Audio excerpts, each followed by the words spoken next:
Yo people, welcome back to another episode of In Conversation with Rudy Samuel. Happy New Year to you and to yours, and I wish you all the very best for 2022. So today's episode is a little deep. As you can see, I got a different setup and I'm collaborating with my boy Neve Photography, and I got 5 beautiful ladies to talk about a topic that is very, very dear to me. You know, we grew up in a society where colorism or color or race is a big issue. So today I'm going to focus on one element of the race and colorism issue. Stay tuned, it's going to be crazy. I am in internal sales. I love marketing, digital marketing specifically, and I'm just a lover of life. But I'm a digital entrepreneur and content creator. I am a content creator on YouTube and Instagram. I run a non-profit organization called the Precious K Foundation. We basically just assist children with their everyday needs. And I also work a 9 to 5. I work for a really cool skincare company in Sandton. So by profession, I am a writer and a researcher for a tourism newsletter outlet. I'm also a model. I'm also a content creator. And I'm also a dark-skinned girl. If you haven't noticed by now. I'm an upcoming farmer, I'm a makeup artist and a singer. How did you get into farming? My love for my country. I really think Congo has a big potential with land, but we all neglect it. So it's a sector where there is still a lot of money and less people, so I'm there. What is colorism for you? In a few words, I would say it is discrimination within a particular race. Colorism is the discrimination of people in the same race, but obviously with discrimination, one person is disadvantaged, and in today, maybe colorism might change to light-skinned people, but today, colorism it disadvantages people of darker skin tones. Colorism is very similar to racism, right? But the difference between, give me a chance, hold on. So the difference between racism has to do with race, colorism has to do with, in one specific race, the different colors and the different shades in that race. And I think colorism dates back to the times of slavery, you know? The white people would separate the different black slaves and separate who gets to do what depending on your shade. So the darker skinned slaves would work in the cotton fields, like outside, and then the lighter you work inside, you know, and you serve the master or you take care of the kids and stuff like that. And that kind of colorism, I think it's been a tool to segregate or to separate the black race or the black community. Do you think that black women themselves have contributed to the continuation of colorism and black shaming in our society? Absolutely. Black women are the first to blame. The ladies that bleach their skin because they have this notion that I'm only beautiful if I am this light. You know, I'm a farmer and I spend most of my time under the sun, literally. So I need either a hat or sunscreen and everything. And I've just noticed that deep down, it was not in order to protect my skin, really. It was, I don't want to become darker. And what's wrong with being darker? That's just what I realized. And I was like, oh my God, I should be scared of myself. Everybody has played some sort of role in making this thing big, because when a lighter skinned woman feels like she's better than me because she's lighter skinned, you're adding to the problem. We forget that we're all black, you're just a different shade. And that goes for darker skinned men, or that goes for white people, or whoever. Once you feel like you are better in anything because you're lighter, you add to the problem. So I don't think it's just black women. But when we go with black women, yes, 100% yes. Do you believe that colorism also opened up a space for ignorant comments such as you're too, or you're so light, or you mixed, you're lucky that you're light. If that wasn't the case, you wouldn't be beautiful. Yes, it definitely did open up the space for that. If we loved every shade within our race, we wouldn't get such comments. And what does the term "you pray for a dark skin" mean to you? How does it make you feel? Okay, this is going to be very controversial, but I never really had an issue with it. Oh, wow. Until I had a conversation with someone and they were like, no, but this is what it insinuates. And I was like, okay, now I get it. What does it insinuate according to that person? It's almost like a shocker that you're dark-skinned and you're beautiful. It's like, wow. Why is it a shocker?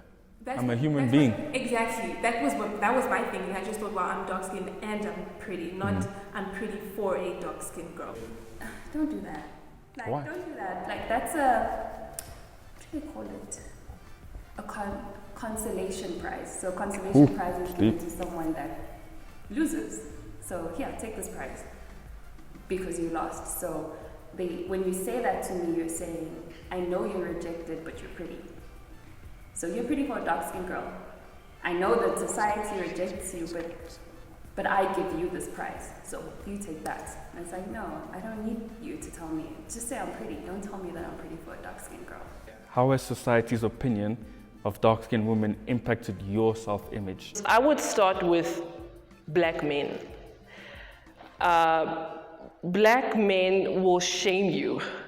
I don't get this. This is one thing I don't understand. We're all black, and even the dark-skinned men are the one that's going to shame you, or she's too dark. And that has a tremendous effect on a dark-skinned woman or a black woman, because we are of the same race, we are of the same shade. Why do you make me feel like I am not beautiful because I am not light-skinned? So I had that problem a lot growing up. I was actually bullied by dark-skinned boys in primary school. They were like, no, she's not that shade, and made me feel inferior. What can black men do to ease this topic? What can black men do? What responsibility do we have for our black women, dark-skinned women? Our brothers from our families, from our classes, our workplaces, are the ones who are supposed to empower both sides. And it's because it's still in the early stage, there are two sides, but I would love us to get to a point where you don't even think about a side, because we know we are all the same. So they will play a role in that, in showing that I'm not going to treat this one differently because she's lighter or darker. You guys are all the same, and it's not about your color. Actually, it shouldn't be about the color. Sincerely, it shouldn't. Growing up, did your family members or your parents do anything to help you deal with this, or did they add to the pain? It's almost like I didn't really voice it. I didn't voice my insecurity. I don't know. I know that if I go to my dad or I go to my mom and I tell them I'm insecure because I'm dark, they'll be like, what you talking about? So I didn't voice it. So I can't really say they helped me or they added to my pain. No, because I didn't really voice it. I had a very good upbringing. My mother was very intentional with telling me that I'm beautiful. She never specified that you're beautiful for a dark-skinned girl, but she affirmed me daily.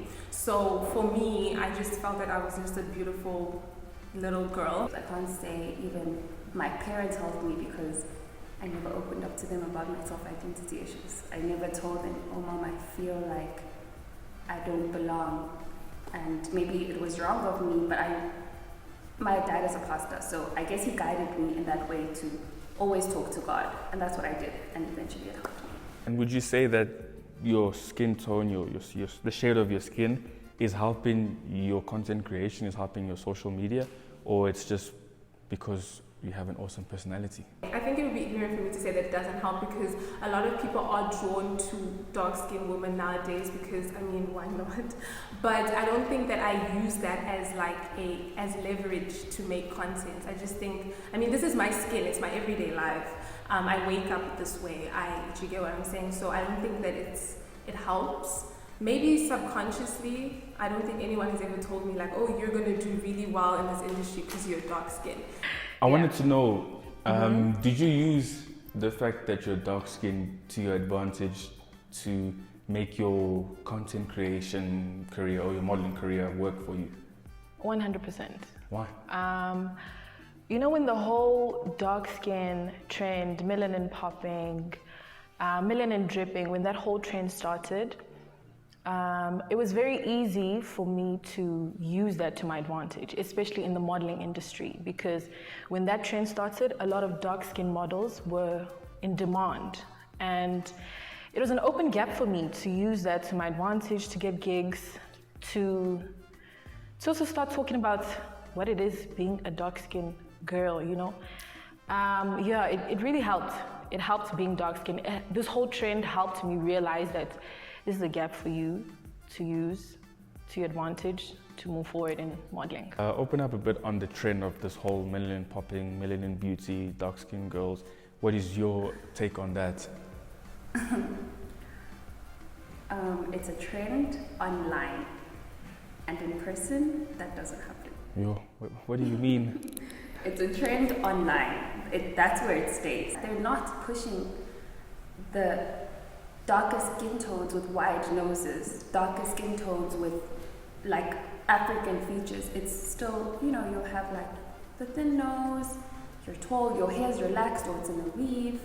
So it's like, okay, you guys are trying, but you're still trying to westernize us. I mean, we've all been westernized, but you're still trying to push the narrative of you need to look a bit, like the closer you are to white, the better. And when it comes to your daughter, you know, you said you were raised really well by your mom.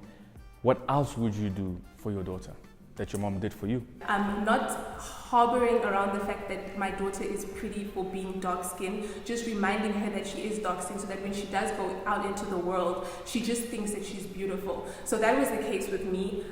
In primary school, I just thought that I was a pretty little girl. It's only when like little boys would like make fun of you for being dark-skinned and you just, like for me, I was just confused. It didn't really make sense to me. To me, I just thought I'm just a pretty girl. So just affirming her, making sure that she knows that she's beautiful, period, and not because of the color of her skin, because she's much more than that. Every single day, remind her that she is fearless, she's powerful, she's beautiful. Because out there are vultures that will tear you down, tear down your self-esteem. And every single day, as a mother, I think I will teach her that she's not just about her skin tone as well, she's way more than that. I used to be very afraid of, goddamn, I'm sweating. I used to be very afraid of having a dark-skinned daughter because I don't know if she's gonna be able to handle it like I did.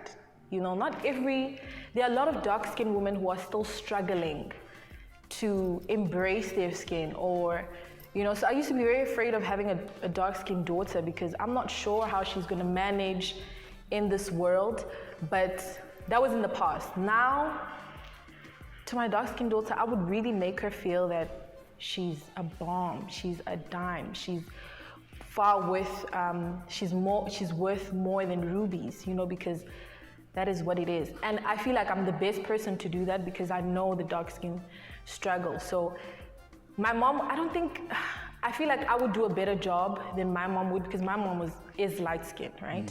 I'm dark-skinned, I've suffered what it's like to be dark-skinned, so I would be well equipped to deal with your daughter.